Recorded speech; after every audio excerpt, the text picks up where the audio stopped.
আসসালামু আলাইকুম, সবাইকে শুভেচ্ছা সহ আমন্ত্রণ জানাচ্ছি বাংলা ভিউ রাতের সংবাদে। সাথে আছি আমি আন্নামা চৌধুরী। প্রথমেই সংবাদ শিরোনাম। ইউরোপে দ্বিতীয় ধাপে মহামারী করোনা ভাইরাসের প্রকোপ বাড়ায় বিশ্ববাজারে আবারও বেড়েছে স্বর্ণের দাম। চলতি সপ্তাহেই বাড়ছে বাংলাদেশে। সিলেট মহানগরীর সামাজিক নিরাপত্তা আরও মজবুত ও টেকসইকরণে নাগরিক প্রতিনিধিদের নিয়ে সিটি কর্পোরেশনের সভা, 4 সিদ্ধান্ত গৃহীত।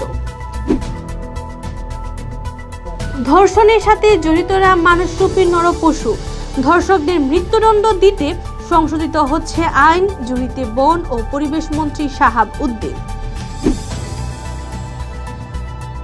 দেশে করোনায় মৃতের সংখ্যা দাঁড়ালো 5,000, 24 ঘন্টায় 23 জনের মৃত্যু। সিলেটে করোনা পজিটিভের সংখ্যা স্পর্শ করতে যাচ্ছে 13,000, সুস্থ হয়ে উঠেছেন 11,000-এরও বেশি। করোনা পরিস্থিতিতে দীর্ঘদিন বন্ধ থাকার পর 20 অক্টোবর থেকে ঢাকায় ফ্লাইট পরিচালনা শুরু করতে যাচ্ছে সিঙ্গাপুর এয়ারলাইন্স। বাংলাদেশের নাগরিকদের জন্য মেডিকেল সহ 9 শ্রেণীর অনলাইন ভিসা পুনরায় চালুর ঘোষণা দিয়েছে ঢাকাস্থ ভারতীয় হাই কমিশন। দেশব্যাপী ধর্ষণ, নারী নির্যাতনের প্রতিবাদ ও ধর্ষকদের শাস্তির দাবিতে সিলেট ও মৌলভীবাজারের বিভিন্ন সংগঠনের মানববন্ধন ও প্রতিবাদ কর্মসূচি পালন। বাহরাইনে কর্মহীন প্রবাসী শ্রমিকদের মাঝে প্রধানমন্ত্রী শেখ হাসিনার পক্ষ থেকে উপহার সামগ্রী বিতরণ। এতক্ষণ শুনছিলেন শিরোনাম, এবারে বিস্তারিত। ইউরোপে দ্বিতীয় ধাপে মহামারী করোনা ভাইরাসের প্রকোপ বাড়ায় বিশ্ববাজারে আবারও স্বর্ণের দাম বাড়তে শুরু করেছে। গেল এক সপ্তাহে স্বর্ণের দাম বেড়েছে 1.59%। এর মধ্যে সপ্তাহের শেষ দিন শুক্রবারে বেড়েছে 1.89%। এতে আবারও আউন্স প্রতি স্বর্ণের দাম $1,900 দাঁড়িয়েছে। মহামারী করোনা ভাইরাস প্রকোপের কারণে চলতি বছরের শুরু থেকে বিশ্ববাজারে স্বর্ণের দাম অস্থির হয়ে ওঠে। ইতিহাসে প্রথমবারের মতো প্রতি আউন্স স্বর্ণের দাম $2,000 দাঁড়িয়েছে। ফেডারেল রিজার্ভ ব্যাংক সুদের হার কমানোর এবং নির্বাচনের আগে আমেরিকা ডলার শক্তিশালী করার প্রচেষ্টা চালানোর মাঝে স্বর্ণের দাম কিছুটা পতন হয়, কিন্তু এখন ইউরোপে দ্বিতীয় ধাপে মহামারী করোনা ভাইরাসের প্রকোপ বাড়ায় আবার স্বর্ণের দাম বেড়েছে। এদিকে বিশ্ববাজারে স্বর্ণের দাম বাড়ায় চলতি সপ্তাহে দেশের বাজারে স্বর্ণের দাম বাড়তে পারে বলে বাংলাদেশ জুয়েলার্স সমিতির সূত্র জানা গেছে। সূত্রটি বলেছে, বিশ্ববাজারে স্বর্ণের দাম বাড়ার প্রবণতা অব্যাহত থাকলে আগামী সোমবার দেশের বাজারে স্বর্ণের দাম বাড়ানো হবে। বিশ্ববাজারে অস্বাভাবিক দাম বাড়ার প্রেক্ষিতে 6 আগস্ট দেশের বাজারে স্বর্ণের দাম বাড়ানো হয়। 22 ক্যারেট প্রতি ভরি স্বর্ণের দাম রেকর্ড 77,216 টাকা নির্ধারণ করা হয়। এছাড়া 21 ক্যারেট স্বর্ণ 74,066 টাকা, 18 ক্যারেটের স্বর্ণ 65,318 টাকা ও সনাতন পদ্ধতির প্রতি ভরি স্বর্ণের দাম 54,996 টাকা নির্ধারণ করা হয়। 7 আগস্ট থেকে পতনের কবলে পড়ে উঠতে থাকা স্বর্ণের দাম 11 আগস্ট এসে বড় পতন হয় স্বর্ণের দামে। একদিনে প্রতি আউন্স স্বর্ণের দাম $112 পর্যন্ত কমে যায়। এরপরও চলতে থাকে স্বর্ণের দর পতনের ধারা। এতে সেপ্টেম্বর মাসের শেষ দিকে প্রতি আউন্স স্বর্ণের দাম $1,800 কাছাকাছি চলে আসে। বিশ্ববাজারে স্বর্ণের দাম পতনের মধ্যে পড়ায় গত 25 সেপ্টেম্বর দেশের বাজারেও স্বর্ণের দাম কমানো হয়। নতুন দাম অনুযায়ী 22 ক্যারেট প্রতি ভরি স্বর্ণের দাম 2,449 টাকা কমিয়ে নির্ধারণ করা হয়েছে 74,008 টাকা। এছাড়া 21 ক্যারেটের স্বর্ণের ভরি 70,859 টাকা, 18 ক্যারেটের স্বর্ণের ভরি 62,111 টাকা ও সনাতন পদ্ধতির প্রতি ভরি স্বর্ণ 51,788 টাকা নির্ধারণ করা হয়েছে। সিলেট সিটি কর্পোরেশনের উদ্যোগে সিলেট মহানগরীর সামাজিক নিরাপত্তা আরও মজবুত ও টেকসইকরণে আমাদের করণীয় শীর্ষক পরামর্শ সভা অনুষ্ঠিত হয়েছে। শনিবার দুপুরে নগর ভবনের সম্মেলন কক্ষে এ সভা অনুষ্ঠিত হয়। সভায় সামাজিক নিরাপত্তা জোরদার ও অপরাধ নির্মূলে 4টি সিদ্ধান্ত নেওয়া হয়। সিদ্ধান্তগুলি হচ্ছে নগর ভবনের অভিযোগ কেন্দ্র স্থাপন, প্রত্যেকটি ওয়ার্ডে নাগরিক কমিটি গঠন, নিয়মিত পরামর্শ সভা করা এবং একটি বিশেষ টাস্ক ফোর্স গঠন করা।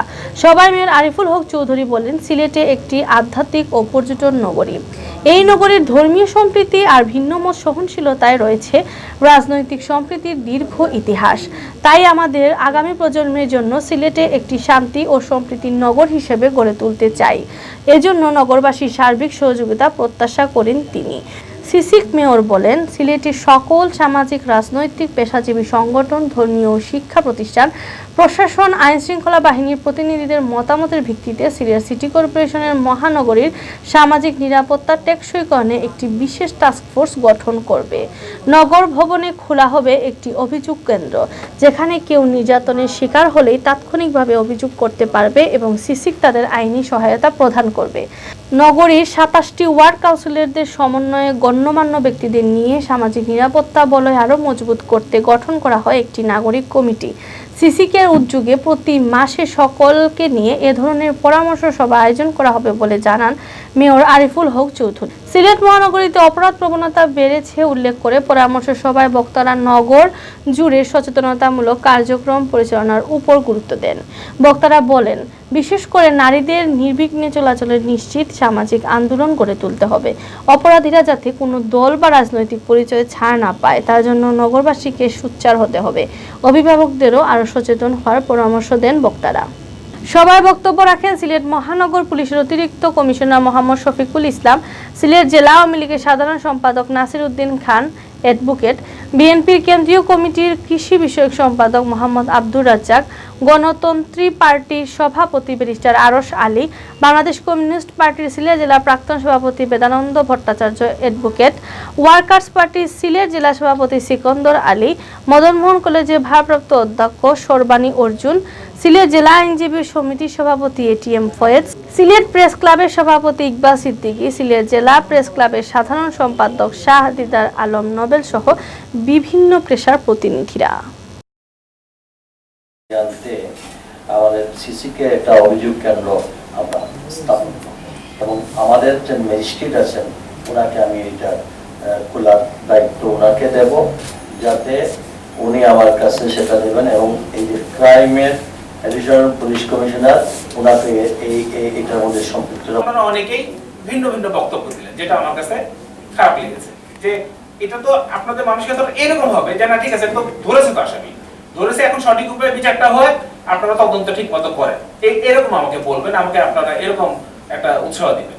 সবাই মিলে দল মত নির্বিশেষে আমরা তাদেরকে বর্জন করব, তাহলে আমরা একটি সুন্দর সমাজ, সুন্দর সিলেট গঠন করতে পারবো এবং সুন্দর দেশ আমরা আশা করতে পারি। ধর্ষণের সাথে যারা জড়িত তারা মানুষরূপী নরপশু। এদের কাছে তাদের মা বোনের ইজ্জত মূল্যহীন। এসব অমানুষদের সর্বোচ্চ শাস্তি যাতে ফাঁসি হয় সেজন্য আইন সংশোধনের উদ্যোগ নিয়েছেন প্রধানমন্ত্রী শেখ হাসিনা। শনিবার দুপুরে জুড়ি উপজেলা পরিষদের হল রুমে প্রধানমন্ত্রীর অনুদানের চেক বিতরণ অনুষ্ঠানে প্রধান অতিথির বক্তব্যে এসব কথা বলেন পরিবেশ, বন ও জলবায়ু পরিবর্তন বিষয়ক মন্ত্রী শাহাব উদ্দিন এমপি। মন্ত্রী বলেন, অনেকে বলেছিলেন দেশে করোনায় লাখ লাখ মানুষ মারা যাবে, পথে ঘাটে লাশ পড়ে থাকবে, কিন্তু আল্লাহর হুকুমে তেমন কিছুই হয়নি। প্রধানমন্ত্রী বিচক্ষণতা ও যথাসময়ে সঠিক সিদ্ধান্ত নেওয়ার কারণে বাংলাদেশ করোনা আক্রান্ত মৃতের সংখ্যা বিশেষ অন্যান্য দেশের তুলনায় অনেক কম হয়েছে। মানুষ সচেতন থাকলে 5,000 মানুষ মারা যেত না। করোনায় সাধারণ কোনো রোগ নয়, মহামারী। এই মহামারী থেকে রক্ষা পেতে সচেতনতার বিকল্প নেই। উপজেলা নির্বাহী কর্মকর্তা আল ইমরান রুহুল ইসলামের সভাপতিত্বে উপজেলা একাডেমিক সুপারভাইজার আলাউদ্দিনের সঞ্চালনায় অনুষ্ঠানে বিশেষ অতিথি ছিলেন উপজেলা চেয়ারম্যান বীর মুক্তিযোদ্ধা এম.এ. মুদ ফারুক, উপজেলা আওয়ামী লীগ সভাপতি বীর মুক্তিযোদ্ধা বদরুল হোসেন, সাধারণ সম্পাদক মাসুক আহমেদ চৌধুরী, ভাইস চেয়ারম্যান রিঙ্কু রঞ্জন দাস, রঞ্জিতা শর্মা, জুরি থানার ওসি সঞ্জয় চক্রবর্তী, জেলা পরিষদ সদস্য বদরুল ইসলাম। সারা দেশে করোনায় মৃতের সংখ্যা দাঁড়িয়েছে 5,500। গেল 24 ঘন্টায় মারা যাওয়া 23 জন সহ দেশে করোনায় মৃতের সংখ্যা দাঁড়ালো 5,500 জন। আর নতুন মারা যাওয়া 23 জনের মধ্যে 15 জন পুরুষ ও 8 জন নারী। এদের সবাই হাসপাতালে চিকিৎসাধীন অবস্থায় মারা গেছেন। শনিবার বিকেলে স্বাস্থ্য অধিদপ্তরের অতিরিক্ত মহাপরিচালক অধ্যাপক ডাক্তার নাসিমা সুলতানা স্বাক্ষরিত করোনা ভাইরাস বিষয়ক এক সংবাদ বিজ্ঞপ্তিতে এ তথ্য জানানো হয়। করোনা ভাইরাসের শনাক্তে গেল 24 ঘন্টায় 109টি পরীক্ষাগারে 10,673টি নমুনা সংগ্রহ করা হয়। আগের কিছু মিলিয়ে পরীক্ষা করা হয় 10,859টি।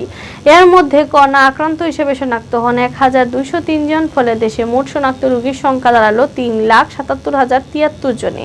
বিজ্ঞপ্তিতে বলা হয় 24 ঘন্টায় দেশে করোনায় সুস্থ হয়েছেন আরও 1,453 জন। এ নিয়ে মোট সুস্থ রোগীর সংখ্যা দাঁড়ালো 2,51,365 জনে।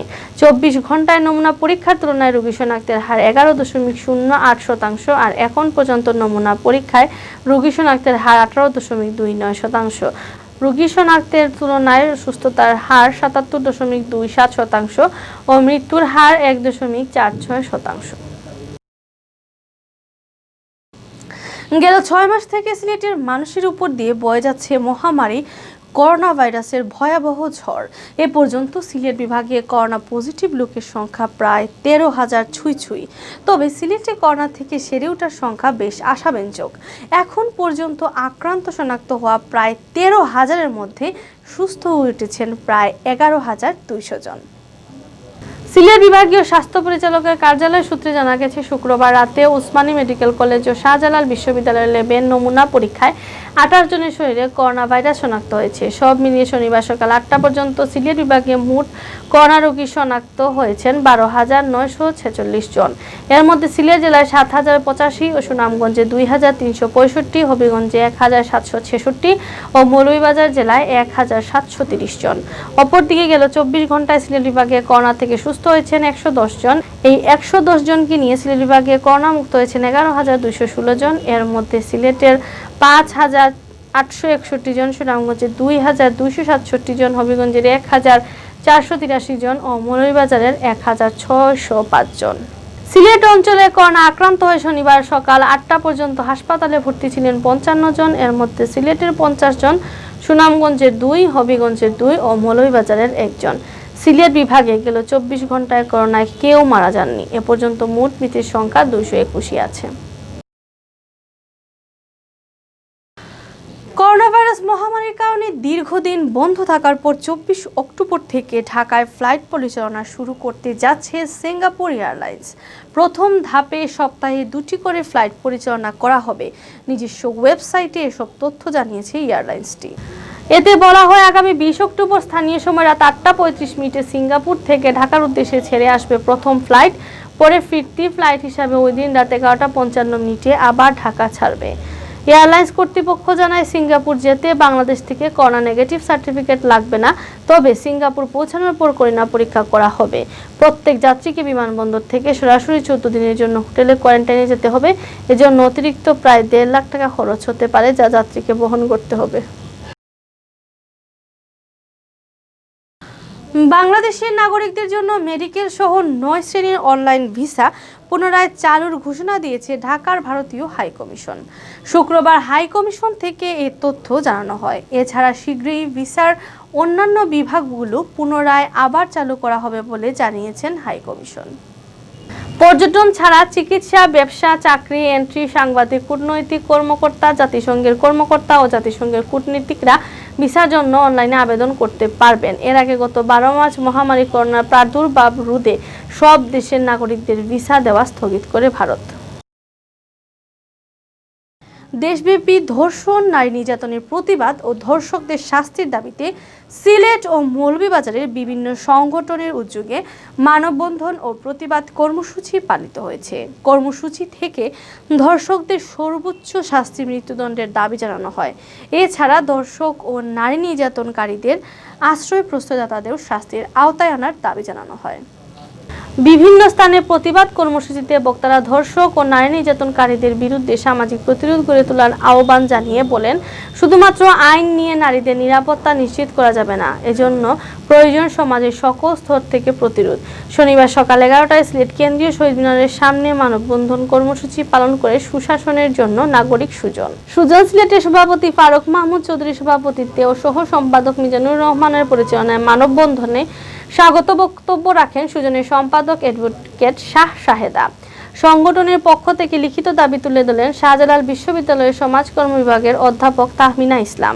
এছাড়া বক্তব্য রাখেন সিলেট জেলা বারের সাবেক সভাপতি অ্যাডভোকেট এমাদ উল্লাহ শহীদুল ইসলাম, বাংলাদেশ হিউম্যান রাইটস ফাউন্ডেশনের সভাপতি সৈয়দ সাইদুল ইসলাম দুলাল, হিউম্যান রাইটস ডিফেন্ডারের সদস্য সচিব লক্ষ্মীকান্ত সিংহ, বাংলাদেশ হিউম্যান রাইটস জার্নালিস্ট কমিশনের সভাপতি ফয়সাল আহমদ বাবলু, সুক্ষুব্ধ নাগরিক আন্দোলনের সমন্বয়ক আব্দুল করিম কিম সহ আরও অনেকে।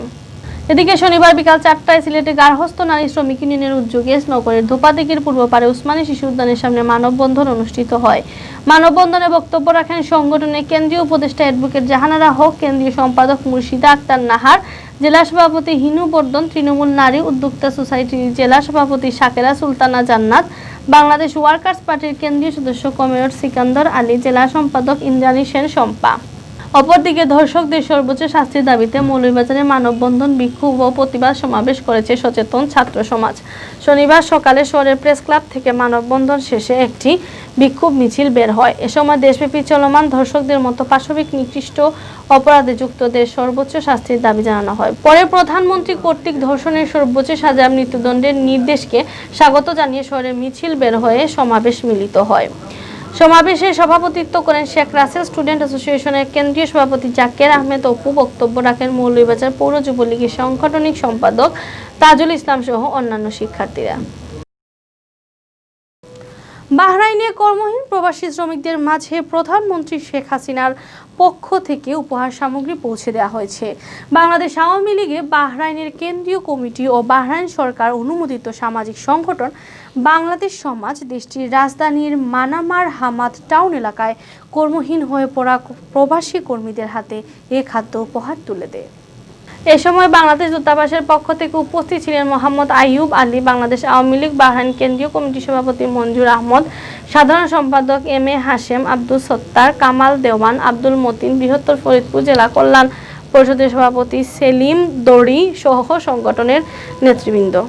বৃহত্তর ফরিদপুর জেলা কল্যাণ পরিষদের সভাপতি সেলিম দড়ি সহ সংগঠনের নেতৃবৃন্দ। বক্তারা বলেন, প্রধানমন্ত্রী শেখ হাসিনার ঘোষণা অনুযায়ী দেশ বিদেশ কোনো মানুষই না খেয়ে থাকবে না। সেই ঘোষণা বাস্তবায়নের জন্যই বাহরাইনের অসহায় প্রবাসীদের মাঝে প্রধানমন্ত্রীর উপহার তুলে দেওয়া হয়েছে। আগামীতে এরকম সহযোগিতা অব্যাহত থাকবে।